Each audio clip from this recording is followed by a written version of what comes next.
पैगाम सिंध न्यूज़ में भलीकार ख़बर शामिल कयूं था। कंबर खां कंबर में फ्रेंड्स सत पारां कंबर शहर के म्यूनसिपल इंतज़ामिया ख़िलाफ़ जनाबाग खां रैली कढी कंबर प्रेस क्लब अॻियां एहतजाजी मुज़ाहिरो करे सख़्त नारेबाज़ी कई वई। उन मौके ते फ्रेंड्स सत के अॻवाननि Sikandar Jhandil, Mohammad Alam Noonari, comrade Ayaz, youth forum Kashif Ali Soomro, Khalid Hussain मारफाणी, Ali Zaid Gopang, उस्ताद शेटी भुट्टो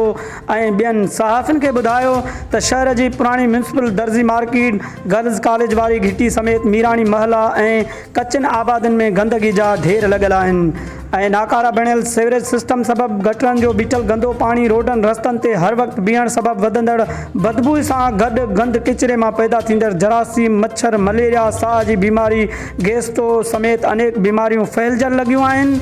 एहतजाजी रैली में शरीक फ्रेंड्स जे अॻवाननि अब्दुल ख़ालिक चांडियो, मुनीर मंगणहार, ख़ुर्शीद टोटाणी, अमीन चांडियो, ज़ाहिद चांडियो, रमशाद सुमरो, रिज़वान चांडियो ऐं ॿियनि जो वधीक चवणु हुयो त कंबर म्यूनसिपल इंतज़ामिया शहर खे हथरादू गंदगी जे वर चाढ़े शहर वासियुनि सां वॾियूं नाइंसाफ़ियूं करे रहिया आहिनि। इंसाफ़ न मिलण ताईं एहतजाज जारी रखियो वेंदो।